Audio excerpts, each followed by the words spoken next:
What is up, everybody? It's John. We are here in Asbury Park. We're with our man over here, Jesse, from Pedal Cycle Asbury. Dude, we are so excited to be here with you. So this is actually a mixed use podcast. It's actually a podcast and a vlog in one. Okay. Awesome. We got Jenna, our creative content officer. Hi. And I am back like I forgot something. So I just got back from a trip. So where'd you go? I was all over the freaking. We were in LA, San Francisco, and then Denver. In a 2-week period. My wife likes to cram shit into all one thing. So, but it was amazing. Thank you, honey. Yes. Thank you. But here's the thing, right? We're not sitting this close to each other because we have to. We actually just love each other, all right? That's why we're this close, all right? I don't know where I'd be without these two, all right? Now, so we I've known Jesse my whole life. 15 minutes. Yeah. And counting. Yes. But no, so all right.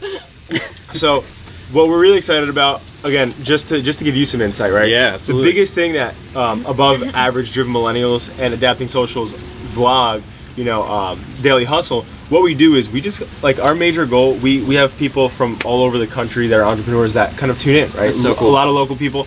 But the biggest thing is they want to, like, they tune in to learn, right? So, like, in your world, like, we're going to dive into, like, obviously right now, our topic for today is business is all about the people. And we're going to dive into that. But first, talk to us about Asbury Pedal Cycle. Yeah, so you're sitting on the Asbury Pedal Cycle. You are in the captain's do a quick seat. pano. Show this thing, man. Yeah, if you could, show you are in the middle of the bike, so you'll see our seat up there where we sit. We are the drivers in the middle, and then all the riders on the back seats pedaling. So this bike. And right here, Scott, throw up his social media handle right here. Ooh, boom! It's gonna pop over your head. Oh, look at this. It's a 15-person pedal powered bicycle. We go to bars in town, establishments in town. So riders rent this as a reservation for 2 hours. So we bring them on this grand tour. They have a half hour to stop at bars. Right. So some of the bars that we stop at, including Porta, Langosta Lounge, Asbury Park Yacht Club, have specials for our riders. So it's really cool. We've worked with them. So Porta will have a drink special. I'm coming. Let's go. Let's go. Langosta Lounge, wonderful spot for some nice cocktails if you want something delicious. Yes, Asbury Park Yacht Club, a little more divey, but that scene is wonderful. Dude, great beers and stuff like a that. Good dive bar? Exactly. Is there karaoke there? I'm sure they do have some sort of karaoke. karaoke. Place Yeah, when you bring your team out, we'll take you there for some karaoke. Yes, I'll set that up for you. So a really great time. This is the Pedal Cycle, and just loving every second of this. So thank you for that. Now talk to us before we dive in even further. What made you want to start this? That's an amazing question. I have been a teacher for the past 7 years of my life, and teaching has been so fulfilling. But I've been working with 8th graders, so 13 to 14-year-olds. And then I was on a recent trip down to Asheville, North Carolina, is where I saw one of these contraptions, and I was just like, oh my god. So my best friend I need to do this. My best friend Andy was getting married at the time, and I was recently engaged. So as a present to me, he took my wife and I and a few friends out on this pedal cycle down there, and it was the most fun I've ever had. It was like insane. It was just like, I knew that moment when I got off. I had the biggest smile on my face. I turned to everyone and I was like, I'm bringing this to New Jersey. That's awesome. And it was just something that like clicked. It just clicked. So it took me a little time because there are laws and permits and things you just need to figure out when starting a business. And you were telling us you got this bike made. Yeah. So So to go through all of that stuff, to pick colors, to pick there's so many details that need to go into starting something like this too. Which is crazy. And just while you're explaining this, I'm gonna have Scott pull like a Pimp My Ride, like go around the bike at some point with that music. So you want to be a player, but your wheels ain't flying. You gotta hit us up to get a pimped out ride. You got to pimp my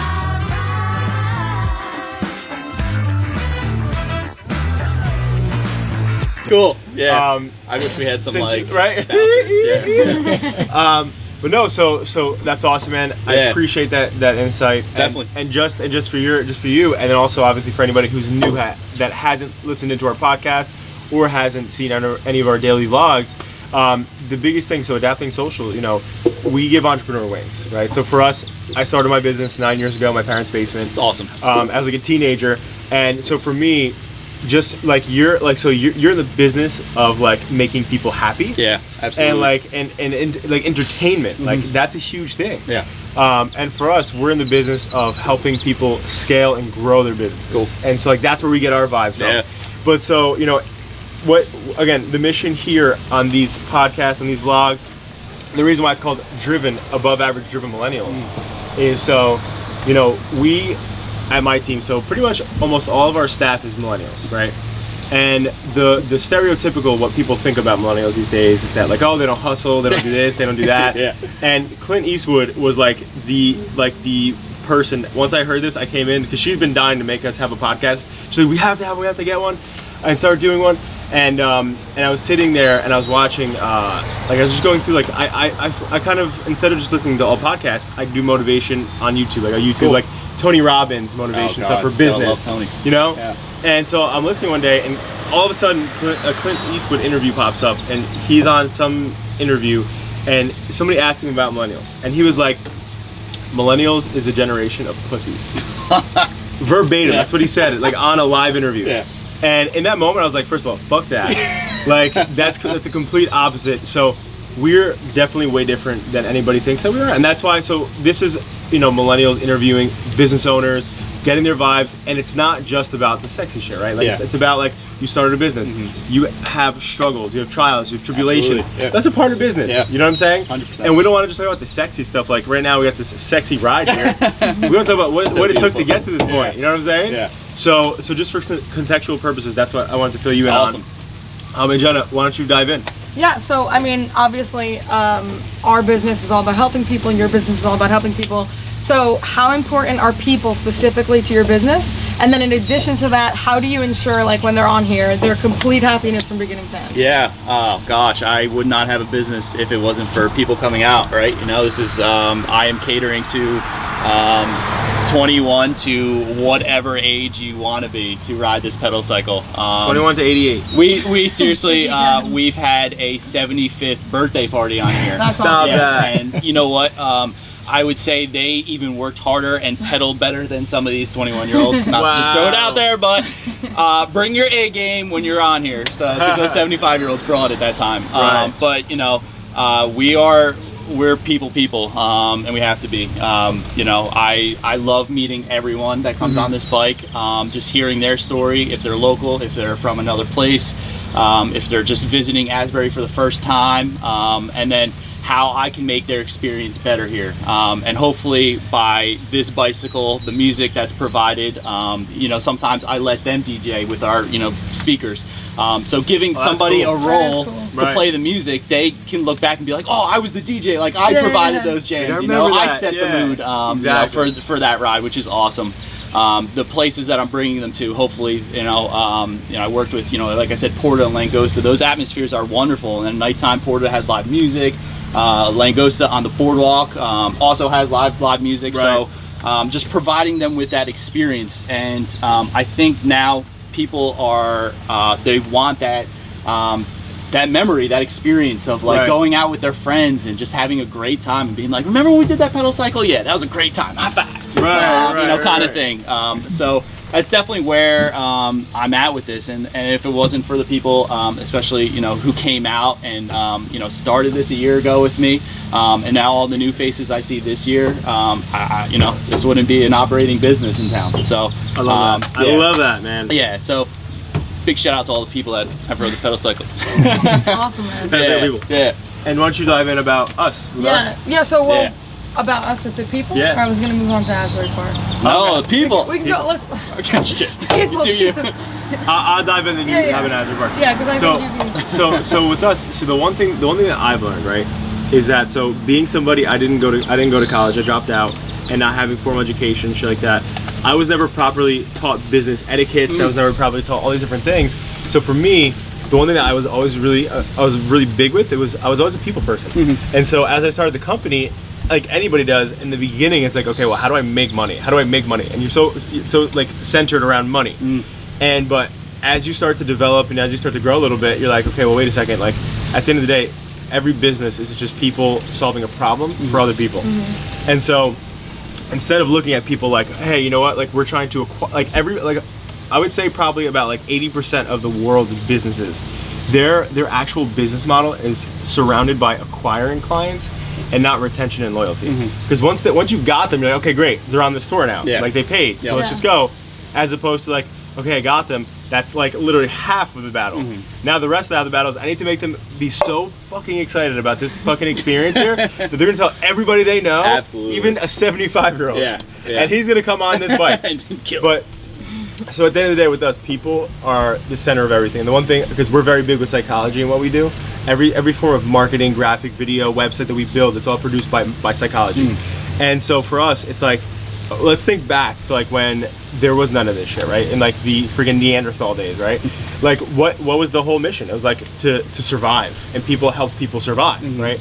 That's what it's all about. Like that's what in business, it's the same shit. Yes. You know? I think too many people complicate it, and we are in the business of simplifying it. Like everyone's like, watch this video, this is how you make the best sale, this is how you turn this into profit, etc., etc. We look at people as people instead of dollar signs, and that has helped us tremendously. And like John always says, we look at sales as relationships. Like every single word we use is based on actual people interaction, and that's been everything for us. 100%. Like loyalty has just been treating people like friends, checking in on them. Like it doesn't take a lot to wish your customers happy birthday and give them a call and see how they're doing. So you know, that's 100% of our business. I love that. And the best form, listen, being a marketing company, the best form of marketing that anybody can do, okay, that anybody's watching, is literally just focusing on the people. Like Jeff Bezos of Amazon said it so amazingly. He was like, so many people are focusing on the competition. What are my competitors doing? Why are they doing this? He's like, Amazon, we don't spend 1 ounce of our time focusing, or 1 minute of our time focusing on what they're doing. We're so focused on our customers. Yeah. And that's why they're like one of the most, like he's the richest guy on the planet right now. Like, it's true. Like he is so customer centric, it's insane. What a great website that is. Right? I just ordered like a whole bunch of shit last night. So what made you choose Asbury Park? Because I know you said you had the idea of the pedal cycle, but what made you choose here? Because we obviously chose here, and we love every second of it. Yeah, well, I remember when I was in Asheville, if you've ever been down to Asheville, it is Asbury Park. It's very just the same. The craft breweries, just the scene on the boardwalk. I mean, they don't have a boardwalk, but they're just like, they have a downtown that is just so busy, and just people are out and shopping, and I mean, they're always offering just live music, like I said, and experience for people. So my first thought when I was on the bike, I was just like, it was Asbury, and this was 4 years ago. And I mean, just to see Asbury 4 years ago, I mean, it was a little different from now, but it was starting to, make that rise. Right. So when I started last year, it was just like, I felt like just a great timing to be here in this scene, because I mean, you could see in the next 5 years at least, or 10 years from now, Asbury is going to be more blown up and more awesome. They were in New York Times yesterday. They were interviewed, which is like, that was a great article. Asbury Park. I saw it last night. Asbury Park was all about Asbury Park in New York Times, and I was like, oh my god, like. And they were just talking about all like the local businesses, and it was really wonderful. But it just, this town has everything, and they've been so welcoming. So that's exactly where I wanted to be. I knew it right when I started. So Excuse me, sir. How's your website? You need a website? Local bike. All right. But no, and that's awesome, dude. Literally, it's the same thing for us. Being in New Jersey, I mean, my first impression when I first turned 21 was this is the party place. And then, like, as I continued to get older and still party here, and I still do. It's like it's just developing so much into a community. It is. All the small businesses, like the same way that Bonnie, put us together. Like Bonnie brags about you guys. She's the best. She's amazing. Shout out to Taste of Asbury Food Tours. Yeah. But like it's such a community. Like all the businesses out here are hustling. They're talking. They're communicating together. And it's just a great spot to be. Yeah. If it wasn't, I mean, to go back to Bonnie and Justin, they were like two of the first people I think I reached out to. And both being teachers, we were like, just hit it off right away. That's actually really cool. It is that community, because we were like, oh my god, like you guys are like starting the same time we're starting, and like we were both new businesses, especially to Asbury, and just to like work with someone as great as them, like it just proves that like this area is so community based, and you know, Porta has been so great to us. You know, the Asbury Hotel, like what a great hotel. They didn't have to do anything for me because they are just killing it their own. Right. But they offered me so much, so I'm like forever grateful to everyone here. So it's like you're so right with community. It's like our other. We did a podcast too on just like treating people and just being kind and being transparent and being honest. It goes back to your tribe, and that's literally like your community is your tribe. It's everyone supporting each other. It's the word of mouth of people having a good time, but it's also like you protecting other businesses. You give them a good word, they give you a good word, helping 100%. Each other grow. People helping people. Everything. It's everything. That's what we're talking about. That's all it's about. That's all it's about. So I want to ask you this, and then I want John to weigh in because I know this is a big part of us.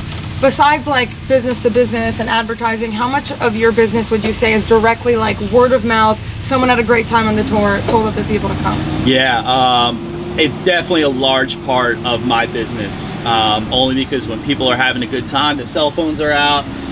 They're posting it on social media. Shout out to this dump truck. You know, being on people's social media who might not follow me or the Asbury Pedal Cycle, but then they see their friends are out having a great time, that opens new doors for me. So it is a large part, and I'm constantly updating my website. You know, I love being on social media. I take a picture of every ride, just in front of the bike, just with their huge smiles, and after they had a great time. They might be a little drunk, but whatever. It is wonderful. But there is also a large part now that I'm seeing that comes from just my website. You know, I had one of my great friends, Jeff Heckman, do a video for me, and when that hit and I put it on social media, 2 days later it had like close to 10,000 views. And I was like, whoa, my gosh, like that's all I needed was a video and like to go, you know, it was just crazy. It's just stuff like that too. So it is a large part of people with word of mouth, for sure, but also the other side too is huge also. It helps a lot too to have such a, I would say, like social media friendly aesthetic you have here. Like everybody posts pictures of their food, etc. But being on this, it's different, it's unique. Everybody wants to be like, look at this cool thing I did in town this weekend, and they want to share with their followers. Like if I see somebody doing something exciting and new, I'm instantly like, I'm doing that Saturday. Like I make the plan right away. But it's funny too, because like I remember this vividly. It was our first ride, and we left the Asbury Park Hotel, and we take this right, and we're heading down to Porta. And you would think like this bike only travels 5 to 8 miles an hour. We're going pretty slow, and to be on the side of traffic, like you think like people are going to be like, all right, honking and like freaking jerks. But this lady was in her passenger seat with her phone out like this as we're and I'm like, just like so you know, like people are seeing us when they're out too, and then taking pictures too, which is great, and videos. Awesome. So it's hilarious. And you could weigh in on how much people have been word of mouth referral for us too. Oh yeah, absolutely. I mean, it's got to be huge. Yeah. With us, like, so right now we have clients in 5 countries. That's awesome. And so the biggest thing though is that like to get to that level, it took so much groundwork of like actually doing insane marketing, going to insane amount of networking events, and like getting my face out there and meeting and traveling and doing all this stuff. But now, because we've done right by people, now they are like our biggest connectors. That's awesome. Right? Because in business, when you have people who connect you, we call them connectors. And when somebody's genuinely happy about the experience that you've given them, and they're willing to say to somebody, hey, I want you to call Jesse. Like, if you guys are trying to do something for your bachelorette party or whatever it is, or like for your team party, he's the guy to go to. We had a crazy time. Like, you can't beat that. Yeah. You cannot beat that, because that's a complete warm lead where somebody trusts you now, because Jill or Jeff said something to them. You know what I'm saying? Absolutely. So with us, it's been a fundamental part of our growth. Like focusing and spending so much time on the clients and making sure that they're hitting their outcomes, and that like if I come out right, if I have my, like, for instance, with my team, because we're gonna do this with my team, when we connect with you, we're like, hey, I want to come do this. The whole part of me wanting to do this with my team is for us to have a shit show, like complete shit show. So if we're not sloppy on this damn thing, I would be upset genuinely. So like that's my outcome. And if I left with like insane amount of like pictures and videos and like we had this great time at all these 3 different places, that's a success to me. And I'm gonna tell everybody if I hit those goals. So for us, it's just been such a fundamental part of our growth, and that's again playing back with people, helping people, and business being centered around people. we've always focused so much on that. Yeah. You know. Would you say like 90% word of mouth, just directly like Oh, somebody 100%. trusted Yeah, us and told someone else? Yeah, 90% of our business comes from word of mouth. That's awesome. Yeah, That's awesome. At this point in time, right now. So Yeah, was Bonnie obviously. our connector? Oh I yes, believe so, yeah. yeah. Yeah. Yeah. Yep, Bonnie was Good our job, Bon. connector. Yeah, and Good Bonnie, job. Bonnie is absolutely phenomenal too. Shout out, we're gonna put Bonnie's right here on my hand. A Bonnie's picture, yep. just a little picture. Like the Price is Right. Ready? Ready? Bonnie. So I'm gonna get you guys talking about this, and then speaking of social media, I'm gonna go live on Instagram while you both Sweet, dive in cool. on this. But a huge thing, because so many people listening are from so many different businesses. Like you might get the local mom and dad pizza shop, and you might get like a huge Fortune 500 company. Those are a different clientele. So for everyone, I think this is an important topic. What can business do that are listening right now to absolutely guarantee, just a few tips to guarantee their clients are happy and feel taken care of all the time? Yeah. So we'll And while wait you till you dive go in, live. I'm gonna go live. Yeah, wait till she goes live first. Please, 1 second. You could do a little. We're causing so much editing for Scott. Every 2 seconds, we're like, Yeah, we're like, put a put little this clock tag here. Put a little clock here that says 1 moment, please. Approximately 10 hours later. What is up, everybody? We are here live with my man Jesse from Yo. Petacycle, Asbury Petacycle, better yet. Yeah, same thing. And we are diving in today on our vlog/podcast on the Petacycle. It's awesome. He's getting after it. It's the only one in Asbury Park right now. So if you're New looking Jersey. at New in New Jersey, too. thank you, Jersey, thank you, too. Jenna. Yeah. This is the man to see. Okay, if you're trying to have a good time, show it real I quick. did a Show it little real quick. pen, but let's do a Let's do little. one more. That's it. Boom. The bicycle. All right, so we were just about to dive in on anybody who is listening right here, right? So I'll actually start it off. Please do. So, what can businesses listening do to guarantee their clients are always taken care of and happy, right? So that's the $1 million question for any business, right? Because a happy client equals a successful company, Yeah. right? So like that's the most thing. Companies that fail have not happy clients. So for us, the biggest thing, and this is what I've learned over the past 9 years, is at the end of the day, it's first and foremost understanding and setting expectations from day one, right? For me, the most important part of any relationship is day effing one, right? I want to know if I'm working with a client, what the expectations would be, so we can both manage our expectations, right? And then from that point, understanding, well, what are the outcomes they're going for? I want to be a $5 million business. I want to hire 10 new people. I want to get 15 of these on the road everywhere throughout New Jersey. So understanding those goals and making sure that we meet those goals are two things. But the last and most important one is complete customer, like world-class customer experience. Meaning, so like if you had questions or if there was an issue or if something went wrong, that is when it really matters. Yeah. And shout out to like Sprint and Verizon for always shitting the bed, because literally anytime something goes wrong, it takes it takes so long to get in touch with somebody. It's always such a headache. I mean, it doesn't happen often, but when it does, it kind of is shitty. But for us, we base that all around, like, we are so proactive so that when something goes wrong, because it will, it's life, like something is going to go wrong. It's business. You're meant to get kicked right in the, you know what? Yeah. So with us, it's setting and managing expectations for both parties. Yeah. 2, it's making sure that like we understand clearly their outcomes. And then 3 is having a world-class customer experience